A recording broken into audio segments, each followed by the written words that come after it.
In this video, I'm going to talk about the fear of engulfment and how it impacts your search for love. I'm going to talk about exactly what the fear is, where it comes from, and what you can do about it so that you can finally be with your soulmate. My name is Stefan Gonik. I'm an expert EFT practitioner, trainer, and founder of the Soulmate Attraction Academy from singletosoulmate.me, and this is Love Talk Q&A.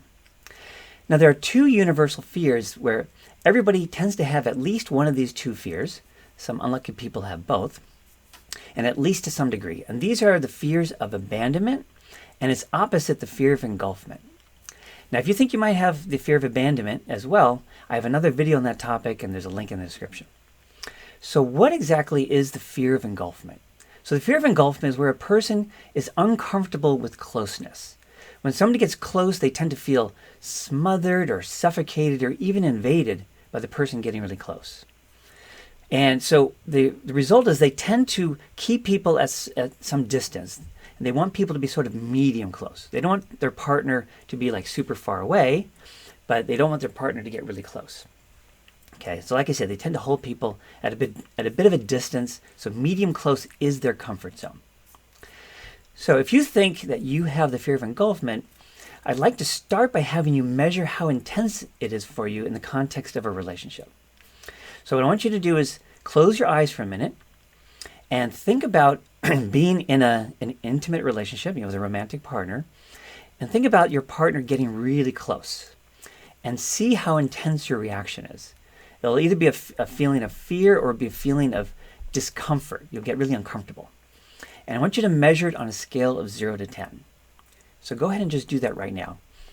Pause the video if you need a bit more time to get in touch with it. But just like I say, imagine your romantic partner gets really close to you and see what it feels like. So you can pause the video right now if you need it. And all right, welcome back if you did pause it. Now, if you didn't actually do this, you can go ahead and do it later and then understand where things are for you, because we're going to be talking about what the impact is depending on what your number is, 0 to 10. So if your number is between a 7 and a 10, your fear of engulfment is going to have a really big impact in your love life. If your fear of engulfment is between a 0 and a 3, not going to have much impact at all. So you wouldn't even be somebody who you would consider yourself as really having a fear of engulfment. If it's in the middle, between a 4 and a 6, then it's going to have a moderate impact on your love life. You'll probably be, basically okay, but things will be, more difficult and effortful than they would otherwise need to be. So what kind of impacts can the fear of engulfment have on your love life? So one of the first impacts is that, when you're in a relationship with somebody, it tends to limit how close and intimate you can be with your partner. All right, that's the whole point, is the people with the fear of engulfment keep people at a distance, and that's going to be, limiting as far as, feeling, how much closeness you can have, because you're not comfortable with a lot of closeness, and how much real, deep emotional intimacy you can have. That's also going to tend to be very limited. And if you, were able to find your soulmate, having a sort of limited closeness and intimacy is probably not what you're wanting with your soulmate, right? Another impact it can have is it can make your partner very unsatisfied. Sometimes they'll become so dissatisfied with the sort of the wall you have up and the limited closeness that you're able to do with your partner that they'll actually leave and break up with you. Or they might stay with you, but they'll be very unhappy, and that will lead to a lot of friction and fights and drama and things like that. Another potential impact of having fear of engulfment is what's known as sort of the infamous distancer-pursuer dynamic in a relationship. So the way this works is that people with a fear of engulfment, and ironically enough, tend to get together with people with a fear of abandonment. So people with a fear of abandonment are going to tend to want to be very close, and they'll tend to have a bit of a needy, clingy energy to it. And when that happens, so here's you, fear of engulfment. Here's the person with the fear of abandonment. So they'll try and get close. As they try and get close, actually, and this could also just be somebody who just really likes to be close. They don't have to have a fear of abandonment even. So they try and get close to you, and they get closer than your comfort zone, and you'll start to pull away. And then they'll come towards you again, and they'll pull away again, towards you again, pull away again. And this is, like I said, this is called the distancer-pursuer dynamic. And then what tends to happen is eventually, as this keeps happening, the person who's pursuing gives up, and then they go way away. And then the person who is distancing will go, whoa, I didn't want you to get that far away, and they'll come back, and they'll try and reconnect, right? So that the person doesn't leave them or just completely give up and shut down or whatever it is. So they'll try and reconnect, probably a little closer than they normally would be comfortable being to do it. And then the person, the pursuer will open back up again and want to be close again, and then they'll start doing this again. And it'll keep repeating. So this dynamic it's a very unhappy dynamic. It's present in a lot of relationships, and it just keeps cycling through the pattern. So that's probably at least one of the impacts that you'll have in your relationships if you have the fear of engulfment. Now, the biggest impact of all, which can be huge, is your fear of engulfment can actually prevent you from ever being with your soulmate. Because when you think about it, or just a really big love, if you believe in soulmates or not, it doesn't really matter. Just some really amazing partner, really big love, or your soulmate. Because when you think about it, the person that you can have a really big love with, or your soulmate, your ideal partner, there's going to be the maximum opportunity for closeness and intimacy with that person. And you're going to be able to sense that early on, and subconsciously that can feel terrifying, right? If your fear of abandonment is like 7, 8, 9, 10, really high number, that's going to feel like just too threatening, too scary, too much. And it can cause you to just veer away from your soulmate, cause you to completely shut down with your soulmate, and then that person will leave, right? So it can be a major block to ever being with your soulmate. So that's the biggest impact and the most unhappy impact. Okay, so the question is, what can you do about this? Well, in order to understand what you can do about this, we first have to understand where this came from, how this got created within you. Because nobody's born with a fear of engulfment. In fact, young children and babies want to be close to their parents and their siblings, things like that. So something had to have happened to you in your childhood to create a fear of abandonment.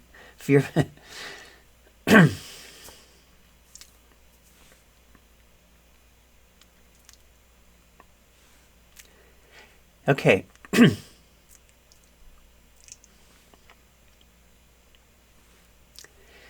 Okay, so what can you do about this? Well, in order to talk about what you can do about this, we first need to understand how the fear of engulfment got created in you to begin with. Because nobody's born with a fear of engulfment. On the contrary, little kids love being close. They want to be close to both parents, their siblings, things like that. So in order for you to have a fear of engulfment, something had to have happened to you as a child that created it. So there's a few different kinds of scenarios that can create a fear of engulfment in someone. The first kind is a parent who is like smothering in their loving energy. Like they're loving to their child, but like too much. They're too close too much of the time, and they don't allow their child to have space. And in particular, there tends to be a bit of a needy energy behind their smothering energy, right? So they're like, oh, I love you, I love you so much. And they're just like in really close in the child's face, and the child's kind of like, it's like too much. And they do this a lot, right? And like I said, there's a sort of needy pull behind it. So that's one thing that can create it.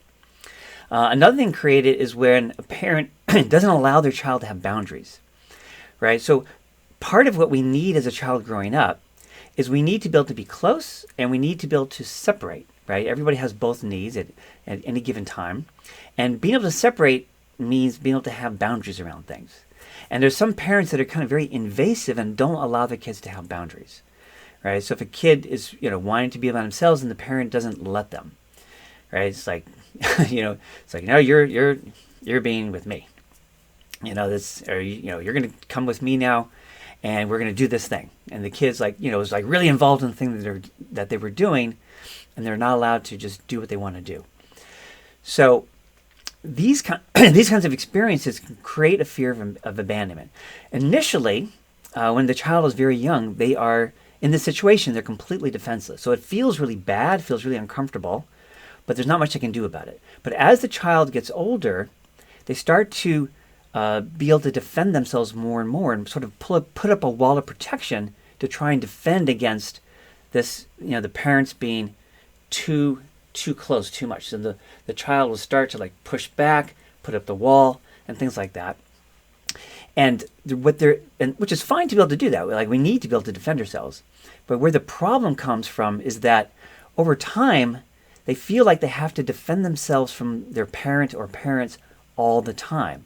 So their wall becomes perpetual, becomes continuous, right? It becomes constant. So it's just always up. And then it gets stuck there, right? Their wall becomes stuck there because deep down there's a part of them that's afraid if they let down their wall, they will get smothered or suffocated or invaded like they were as a child, right? So as a child, you're around your parent all the time. So in childhood, you got to the point where you were able to create a wall, and you needed to keep it up all the time because you didn't know when your parent would try and be smothering. So you just kind of leave your wall up constantly and just constantly hold your parent at a distance. And then by the time you're an adult, like I said, that wall becomes locked in place. You cannot let it down. Because subconsciously, as an adult, your inner child is scared that if you ever let that wall down, you'll immediately get invaded. You'll immediately get smothered or suffocated, like you've experienced as a child. So that's the big issue for people with fear of engulfment, is that the wall is up all the time. So what can you do about this? Well, the end goal, when you think about it, is for the person to be able to let the wall down. And, they will retain the ability to put the wall up when they need it. I mean, we all need to be able to defend ourselves if somebody does something that feels bad to us and does get actually really too close. We need the ability to go, whoop, shields up and protect myself, right? But for a person with fear of engulfment, like I say, they are like never able to let the wall down. So the goal is for them to be able to have control over the wall. I can let it down. I can pop it back up when I need it. I can let it down again. And, you're going to, with people that you feel safe with, some of the fear of engulfment, you want to be able to let that wall down. And it's there, of course, if you need it. So how do we help the person do that?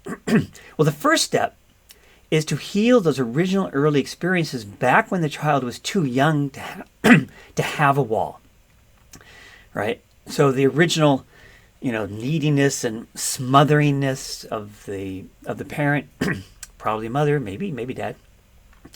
You want to heal those experiences in a way that gives the child ability much earlier to be able to actually protect themselves and to feel safe with that parent, but then to not just do that, but to also be able to in your imagination convey to the parent that this feels bad, and then you want to heal the internal parent so they don't do that anymore. See, when we have painful experiences as a child, we create an internal copy of our parent. It's called internalization. And it's one of these bad news, good news situations. The bad news is that our internal parent that we created when we were very young, say 4 years old, when our, let's say, mother was being like super smothering, that internal copy of our mother looks and acts just like our mother did when we were 4 years old, right? The worst news is that this internal mother then continues to mistreat our inner child in the same way that our real mother did when we were 4, kind of for the rest of our life. That's what keeps the issue going. And it's one of the reasons why there's that continual fear as an adult that as soon as I let down my wall, I can get invaded again. So, but the good news is that because our internal parent is not our real parent, it's something that we created within us, so it's actually a part of us, we can use EFT to heal our internal parent so that our internal parent can do healthy love instead of that, overly close, clingy, needy love. So that we don't then feel like we have to continuously protect ourselves from that parent.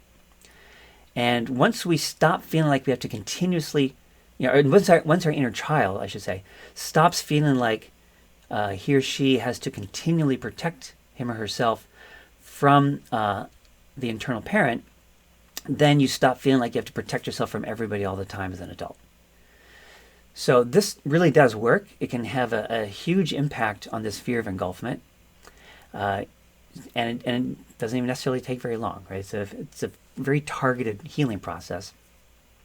And then the end result is that, a person who does this kind of healing no longer feels the need to have their wall up all the time. They become much more comfortable with closeness because deep down they really do want closeness, right? It's not like you lose your desire for closeness. You're just not comfortable with it, right? But once you heal the fear of engulfment, you become comfortable with closeness and now are now able to have much more closeness and intimacy in your relationship.